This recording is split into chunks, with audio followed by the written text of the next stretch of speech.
Welcome, everybody, to the Sports Hub Underground. Matt Dolloff here with Ty Anderson, as we are every single episode. You can, of course, get us at 985thesportshub.com and the Sports Hub app, but you can also get us wherever you get your podcasts, Apple Podcasts, Spotify, Google, sometimes on YouTube. This episode is, of course, on YouTube. Perhaps you're looking at our lovely faces as we speak. Ty, how's it going? What's going on? How are we feeling? Feeling pretty good, pretty good. I'm a little discombobulated. I've been out of sorts the last couple days. As you can see with my new background here, I'm at my friend's house taking care of their 3-year-old husky. I don't know why anyone owns huskies. There's just so much work. They have infinite energy. I don't know how anyone does it. It's literally like having a baby. It's like the constant care and attention. 3 walks a day. It's exhausting for someone like me who would prefer more of a chill dog. I don't know if you've ever dealt with huskies, but oh my God, it's a lot of work. Yeah, someone I used to hang out with when I was in like high school, middle school, they had a husky, and it was not a friendly dog. That's what I remember about it. It just wasn't very friendly. Oh, well, this dog Denali is very friendly, but she's just so hyper, and you literally have to play with her for like 2-3 hours just to wear her out at night so she doesn't tear up the place. But, Yeah. But it's a joy to have a dog, and then you like if you leave for a little bit, and then you come home from work or whatever, and she's all excited to see you. That's the joy of having a dog, you know. Mm-hmm. But I lack sleep. I'm all disheveled and discombobulated. I need to get a haircut. I need to get some sleep. But we'll figure that out after I'm done taking care of the doggo. Doggo comes first. So let's get into the local hockey club, Ty. It's been an interesting few days. I want to start with last night's loss to the Islanders. This is a story that has played out several times this year, Ty, where, yes, they've had these losses where they get blown out of the building, but a loss like Thursday night is way more frustrating for me because they generate opportunities, they get pucks on net, they kind of have to be a volume shooting team with their lack of skill, and they still can't put the puck in the net. And I mean, look, I get it, Ilya Sorokin, I believe he won the Vezina a couple years ago, or he was at least a finalist for it. He's been one of the best goalies in the league for the last few years. So I get it. He had a good game, but like at the same time, you have to look at the Bruins' lack of skill, lack of finish. David Pastrnak, of course, is the only one that puts the puck in the net. I know that was sort of a lucky play, but like, good players, skilled players can create their own luck sometimes. But yeah, that just boils down to what still I think is the biggest problem with the Bruins is their lack of offense. And, I get that they haven't had the defense and goaltending that they've wanted to have this year. And that could be pointed to as a reason that they're having such a disappointing season. But still, the biggest problem, the one that needs the most fixing, is the offense. And it's just like, it feels like same old story. And what the hell can we do from here? Yeah, so real quick, Sorokin was the runner-up to the Vezina in 2023, the year that Ullmark won it for the Bruins. That's what I'm thinking of. Okay. Which, by the way, the voters got right, in case you're ever wondering. They did. A different topic, different day, I know, but Sorokin's numbers against playoff teams that year, not good. So anyways, yeah, a frustrating night where you look at, again, another night where the offense is punchless without number 88 on the ice. And I think what's really frustrating is that you have 10 shots on the power play, I think it was. You had 3 breakaways or partial breaks or 2-on-1s. You don't score in any of them. I mean, that's the story of this year's team. We can talk about the goaltending. We can talk about the coaching change, the roster construction. But it comes back to the roster construction not having enough scoring. That's what it is. At the end of the day, this team does not have enough scoring by 2025 NHL metrics. It's very obvious, and it stares you in the face. Last night was the 31st time this year that the Bruins maxed out, or they had two or fewer goals. Only 4 teams have done that more times this year. Chicago, Nashville, San Jose, Anaheim. Those teams all have in common with you? They suck. They suck ass. They're terrible. They're awful. And so that's where you are right now. That's a team that you have built offensively. That when number 88 is not on the ice, you do not score goals. He has been on the ice for the last 8 goals they have scored, dating back to the Vegas game. Like, that's insane. So Can he again, play 40 minutes a night? Yeah. So again, let's just get rid of that first period, right? So that means that you have scored 0 goals with Pastrnak on the bench in the last, give or take, 148 minutes of play. That's ridiculous. That's wild. Ridiculous. That is awful. And you're even starting to see leaks now in terms of like, Brad Marchand is a guy who has been a microwave kind of guy. He scores one, he scores two. All right, you're feeling good.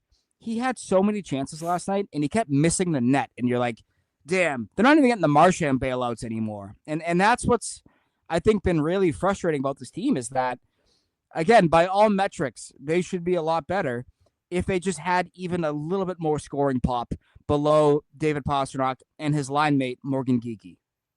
Yeah, I mean, so they get 39 shots on goal. Like, they're doing what they need to do to generate some kind of opportunity on the ice. But like, a skilled team puts 2 or 3 pucks in the net. If they're a good skilled team, they win that game 3-2. You know what I mean? And so like, that's still where it just has to come back, and especially the Pastrnak point. Like, we've harped on it a million times at this point, but like, the fact that people look at him as anything close to the problem with the team is just insane to me. And I feel like that, whatever they do at the trade deadline, selling off pieces, accumulating draft picks, whatever they do with the increased cap space, I think it has to come down to building around Pastrnak, if anything. I mean, that's what it's supposed to come down to a year ago, right? Like Don Sweeney takes the podium on May 17th or May 16th, whatever it was. And he's like, when I played, teams targeted Ray Bourque every goddamn night. We had to get more help for him. It's like, yeah. Why didn't you do that? And this is where, I'm not going to sit here and tell you that Jeremy Swayman had a great game. We could talk more about the goaltending in a little bit. But when you begin a game out shooting the opposition 16-2, you got to have a goal. You got to have a goal. Like, I'm sorry. And I'm not trying to let the goalie off the hook here, but that, like, shit like that is way too common for this team, where they will dominate a game territorially for like a small pocket of play, but they get nothing to show for it. And that's what I think has been most damaging to this team. The goals that Swayman has given up have not been pretty, but both he and Korpisalo are working with the slimmest margins that I've ever seen a Bruins goaltending tandem have to work with, where this team goes down by 2 and you're like, oh, well, game over. I mean, that game's done. They're not going to score 3, and I thought what was really telling, Matt, was that the energy in the Garden on Thursday night, before they scored their first and only goal of the night, like, the fans weren't even like booing. They were just like defeated. Like, they were just mentally defeated by watching this product, knowing that it is a rather hopeless and just straight up boring product when David Pastrnak is not out there. I mean, that's the most damning thing for me, is that they're just not a fun team to watch. And I think you're starting to see the malaise with the fan base. 2 weeks ago they were booing. Now they're like, whatever. Like, and that's the worst thing you can have. Like, Charlie Jacobs has always said he's afraid of being irrelevant. He's afraid of his team not keeping pace in the NHL. Nights like Thursday are scary. There's no juice. There's no energy. Nobody cares. Yeah, and like, the problem, I think, like, I don't know if it's the problem, but like, it's sort of like an institutional thing with the Bruins, and this has to go all the way up to Cam Neely.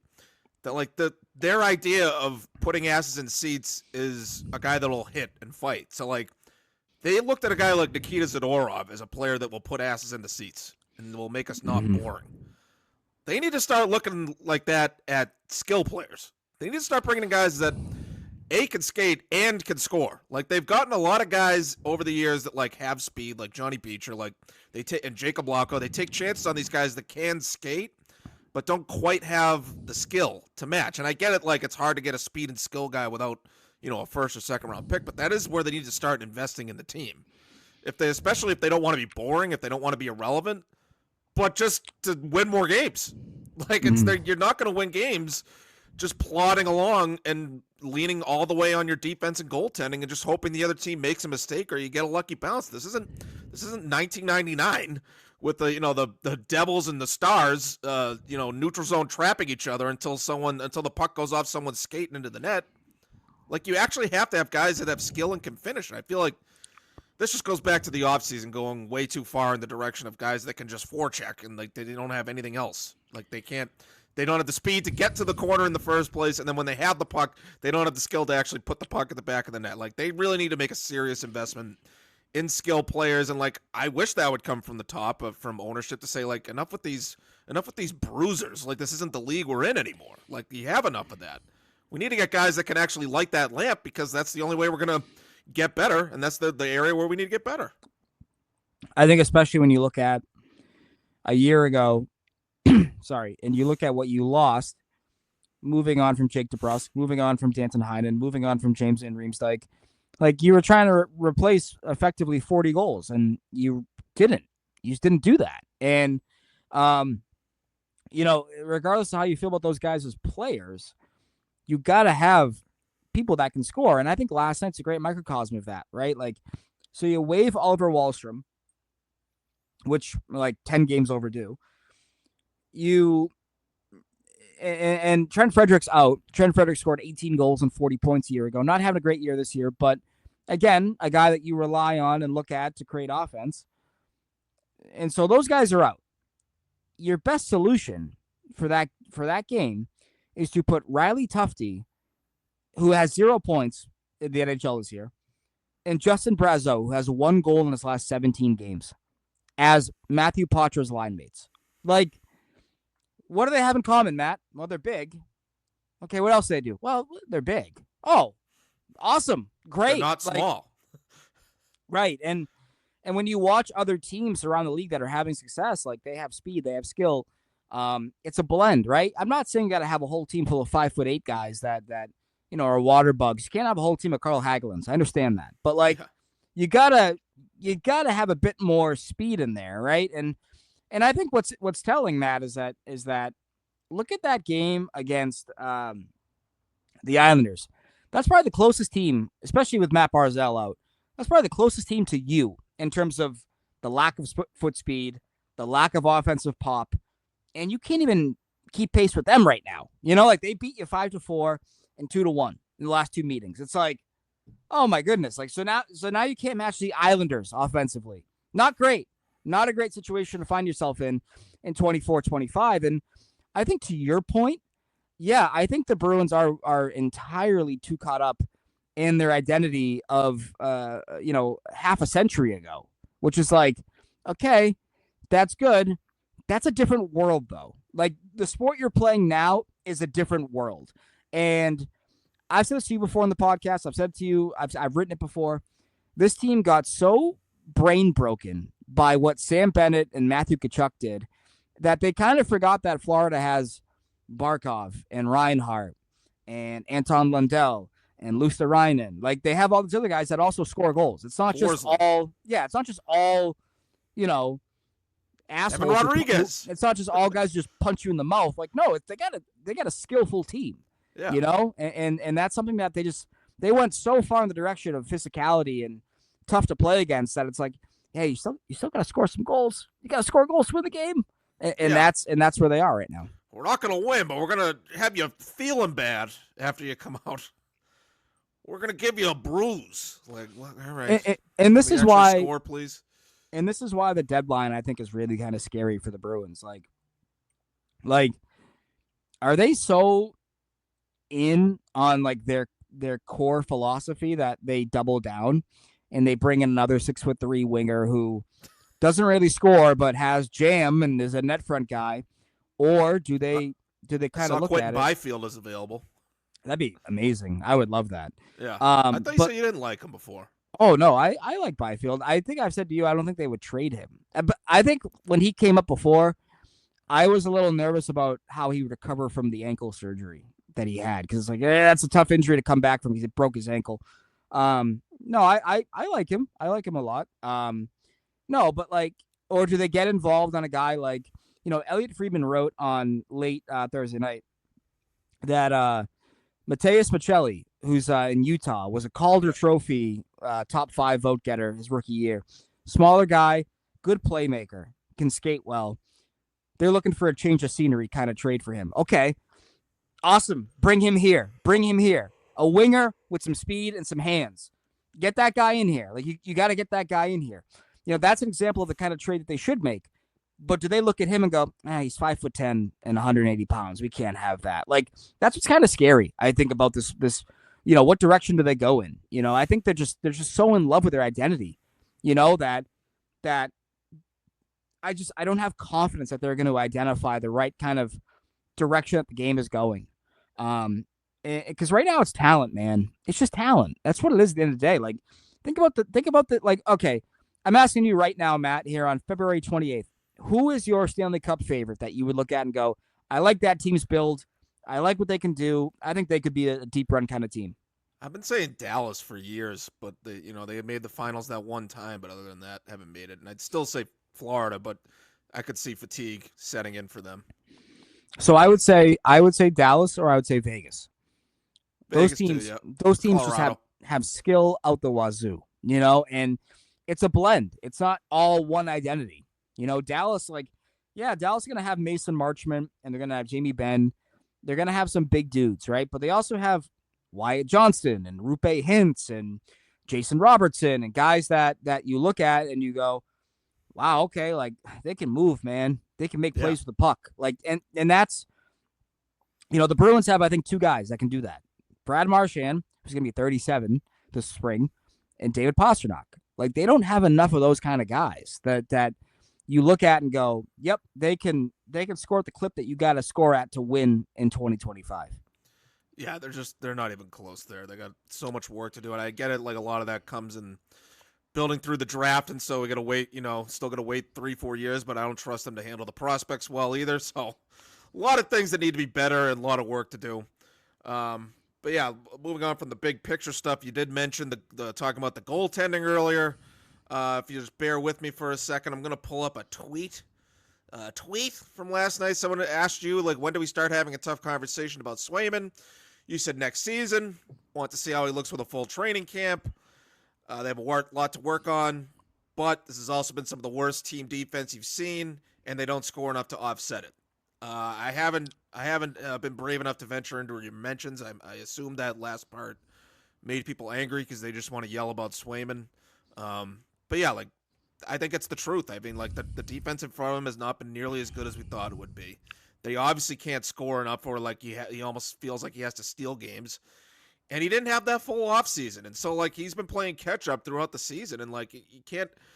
I think it's like, I get it. You get into March, like, you expect him to be ready to go, full strength and all that. But I think when you miss, like, most of the offseason like that, you're spending the whole season playing catch up. And I feel like that's what's happened to Jeremy Swayman. And I don't think, like, we need to, completely dismiss this contract, completely dismiss him as a player about one bad season. Like, maybe I'm not being enough of an a-hole about it. Like, I'm not telling you he's having a good year. Everyone knows he's having a bad year, but they're not going to trade him.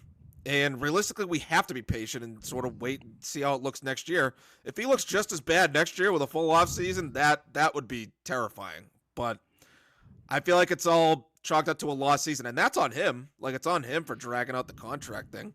Mm-hmm. And I mean, maybe the Bruins too, but, like, we got to see how it looks for the full offseason before we start like throwing Jeremy Swayman out the window entirely. Yeah, and if you're one of those people that feels like, oh no, you got to get rid of him, it's like, okay, I too don't remember Tyler Seguin and Riley Smith and Dougie Hamilton to a degree where it's like, okay, you get rid of your guys the first sign of trouble or the first sign of whatever, and then you have to spend years looking for their replacement. I would say the Bruins still haven't replaced Riley Smith.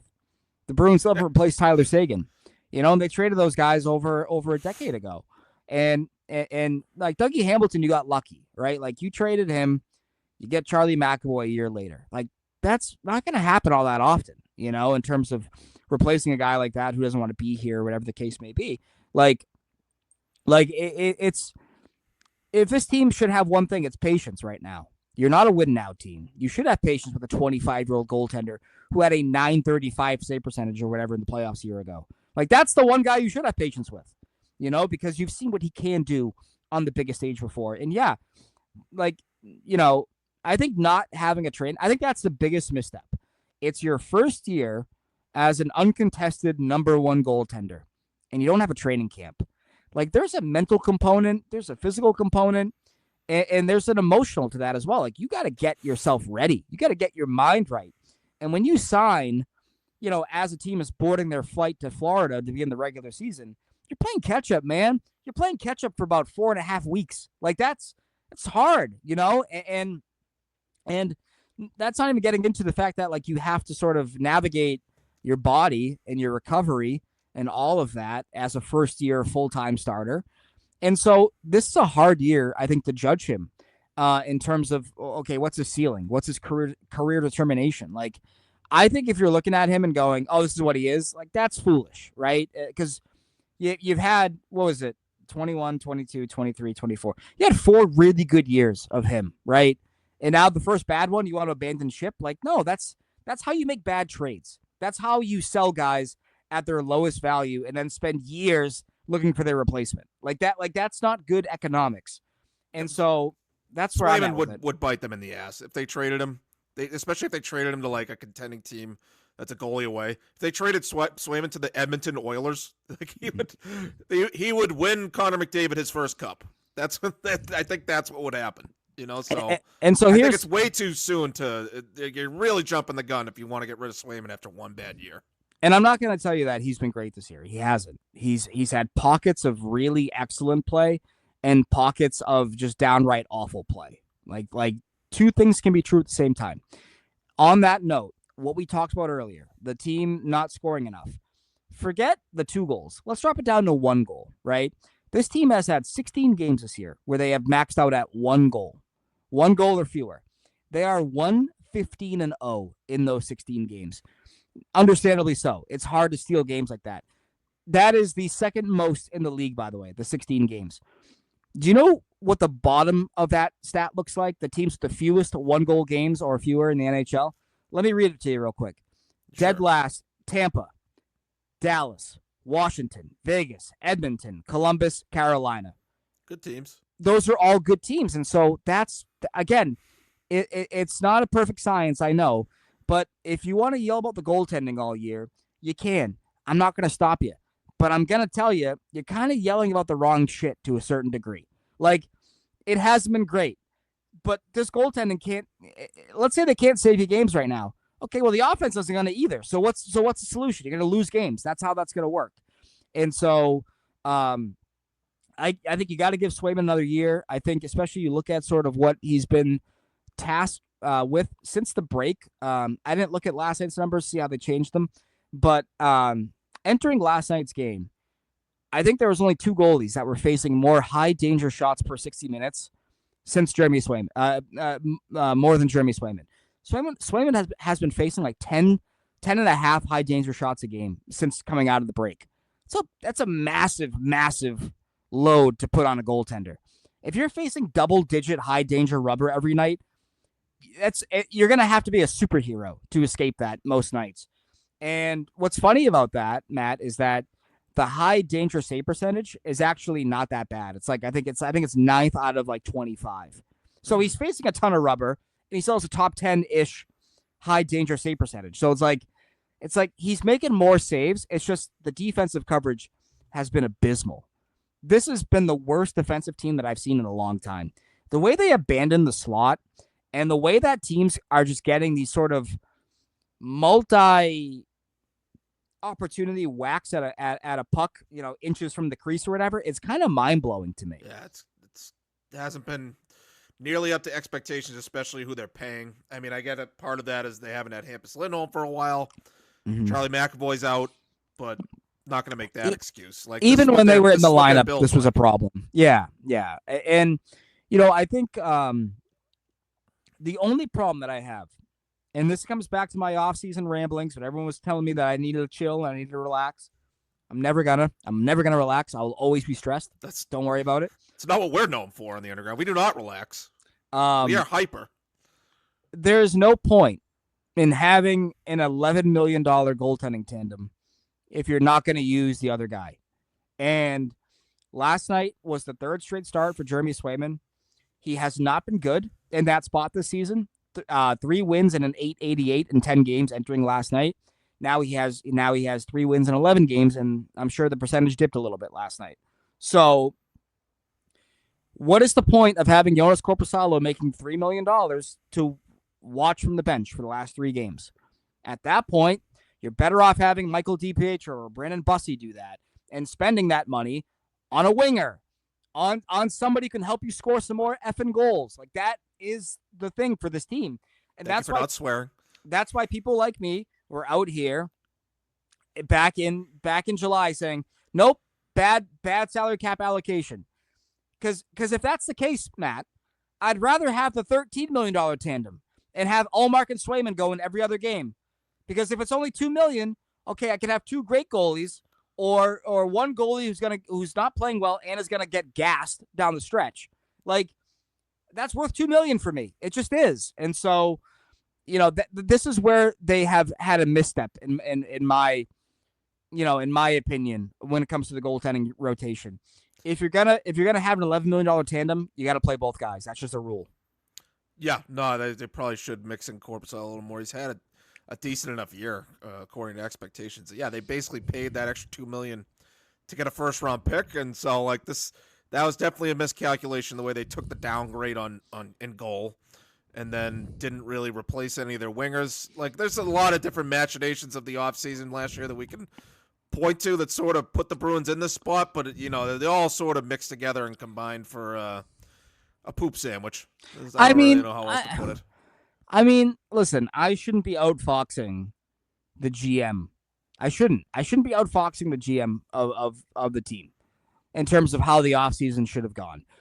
We were on this very podcast saying they should get two wingers that make about $3 million, $3.5 million.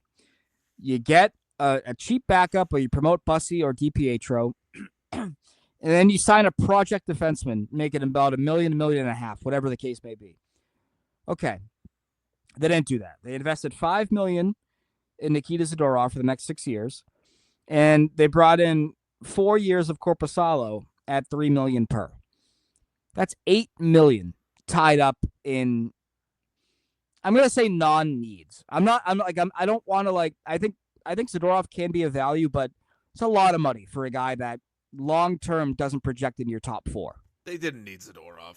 They just didn't need him. So Zadorov has 14 points on the year. And I know he's not known for the points, whatever. You know who else has 14 points? Oh, no. Nate Schmidt, who the Bruins say Grizzly. I have a stat that you're gonna piss your pants. You're gonna be so mad. Oh, jeez. Do you know that if Matt Grizzly was on the Bruins, he'd be the highest scoring defenseman on their roster right now? Oh, God. Not surprising. But this is sort of what happens when you get your brain broken by Florida, and you go, no, we gotta be tough. And then what's happened? Bennett and Tkachuk have borderline laughed at Zadorov. And I'm not fighting you. We're not going to fight you. Take a penalty. You take a penalty, we'll score on the power play. Don't worry about it. All right. It for me, it feels like the Bruins have become the do you remember back in, I think it was 08, 09 or 2009, 2010, the Canadiens brought in George Laraque because they were like, you know what? We're sick of Lucic taunting us and messing us up. We're going to bring in Laraque. And Lucic was like, I'm not fighting you. Go away. It's better. It's better if you play. You stink. You know, yeah. I'm not taking you off the ice. Exactly. It feels like the Bruins have almost fallen into that mindset of you know what? We're sick of this team bullying us. We're going to bully them. And then that team is like, okay, we still have more skill than you. So whatever. Go for it, dude. We don't care. It's been, it hasn't, I feel like they looked at Zadorov, like I said earlier, as a guy that they would make people want to come watch the team because that's what they want to see. They want to see hitting and fighting. I don't think he wasn't a need for the roster, and so that's just one of many miscalculations. But looking ahead to the rest of this season, Ty, a couple injury situations I want to get to before we get out of here. Trent Frederick has possibly a long-term injury. This is a guy that was in trade rumors, probably the top piece that you thought they might sell off at the deadline. Is that all but done now? Are they screwed now because Trent Frederick got injured? No. There's still a market for him. I'm curious what that market now entails, though. Do you go from getting potentially a first-round pick, which I know sounds crazy, but teams really covet guys like Frederick, right? It's kind of interesting. Or is it part of a lesser hockey trade? I don't know if you saw this, but Fluto Shinzawa in the Athletic, excuse me, sorry, he wrote that St. Louis is interested in Frederick, and that makes sense. Hometown kid. Yeah. Jim Montgomery got the best out of Frederick, all that. Yep. In the article, though, Fluto, I don't know if he speculates, but no, it's informed that he says that the Blues could be willing to trade Jake Neighbors in that trade. Now, I don't know if you're familiar with Jake Neighbors. That's a guy that I would absolutely freaking take on the Bruins in a heartbeat. Oh, my goodness. Like, it's a guy who had 27 goals a year ago. Throws his body around a little bit, in my opinion, watching him play. I think he knows his way around the defensive zone. That's what I really care about. I don't care. Just score goals. You need goals, baby. No, but he's a left winger. Left shot. Oh, left wing. I was thinking he was a defenseman. Sorry. No. I'm thinking of someone else. Sorry, I thought you were like making a joke about how like they got to be two-way players, and I was like, no, I gotta be honest. I don't give a damn. Sorry, I'm thinking of someone else. I thought you were talking about a defenseman, so I was like, I don't care about scoring goals. No. This would be a forward, but it's a guy again who has scored 49 goals in 189 NHL games, and he plays with a little bit of sandpaper. You know, he hits again, not a huge guy, but he does throw his body around, so it would fit. You know, in my opinion, in that regard, if you can make that trade happen, I'd do it tomorrow. You know, because Neighbors is signed, Frederick's not. And so it's like, all right, advantage you. Like, that's what you do. They're just going to call Cam and be like, hey, you know, he scored 27 goals last year. I don't know. I'm not sold. Yeah, but he throws his body around. Make the trade. Get the player. Yeah. I mean, that's how it's going to go. That's how it has to go. But if you could do that, oh, my God. Do that immediately. That would be an easy trade if I'm the Boston Bruins, and I can get Jake Neighbors for Trent Frederick. Yes. Tomorrow, I don't care. Hey, he puts the puck in the back of the net, which Frederick can't really do, not naturally anyway. Like I'll definitely take that. But it's good to know that his injury isn't. I thought his injury was like a long-term thing that might sort of tank his value, but well, I mean, it still might be, you know, like it might be, but at the same time, just tough timing. Yeah, no, 100%. That's the problem. But I think that teams who covet what he can do, you know, like they're gonna say, I don't care, let's get him healthy for April. That's what we care about, you know, and there are a lot of teams that I think would fit for him. You know, I look at St. Louis. I look at Minnesota. I would include LA. LA is always like that player type. Washington, another team that's always like that kind of player type. And then maybe Edmonton. You know, I don't know if that would fit what they kind of do. They're more speed, but their middle six is kind of. I don't know if they have a true identity, so they look at him and like, hey, this would be a good guy for us to have for 2 months, you know, and try to win a cup. Yeah, no, like hopefully there's a contending team that, like you said, like not necessarily that he's worth a first-round pick, but like when you're a contending team and you want that type of player to sort of fill in a gap and put you over the top, you might overpay for a guy like that at the trade deadline. If just to really get over that last hump and actually win the cup like that. That would be, I mean, that would be great for the Bruins, but I mean, we'll see if it works out that way. The other injury that I wanted to ask you about was Matthew Poitras. I guess he was back on the ice this morning. The freaking door opens as he's getting hit by Brock Nelson in that game last night, goes chest first into the side of the door. I was worried about like a broken rib, punctured lung, that sort of thing.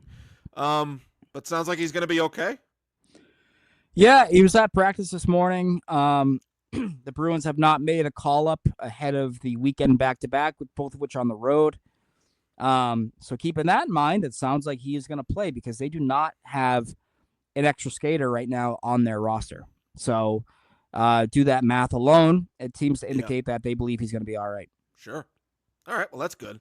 One last thing before we take off for the day here, Ty. Oliver Wahlstrom, terrible disappointment for the Bruins. I don't even want to say disappointment. I guess there was nothing to really expect when they brought him in. Right. But like didn't even come close to sort of reaching another level. That the Islanders got impatient. You know, they ran out of patience for him.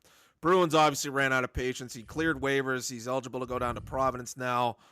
I don't know if this means they'll finally bring up some other kids like Fabian Lysell or Georgi Merkulov. I'm not holding my breath on that.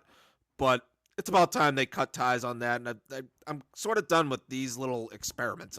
I want them to get real players or just give their own kids within the system a shot. I want the kids that are in the system to get the opportunity that Oliver Wahlstrom got this year. That's sort of my take on it. Yeah. The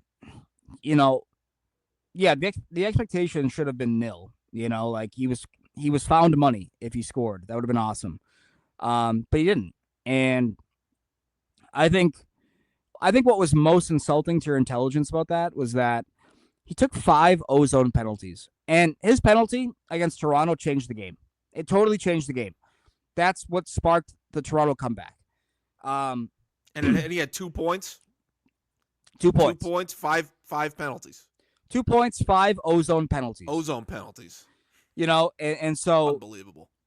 And he still got 166 minutes of time on ice with the Bruins.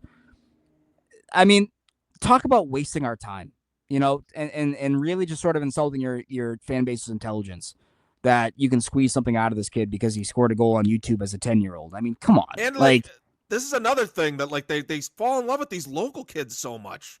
It's like I get sometimes it works out, like Charlie Coyles from Weymouth, yay.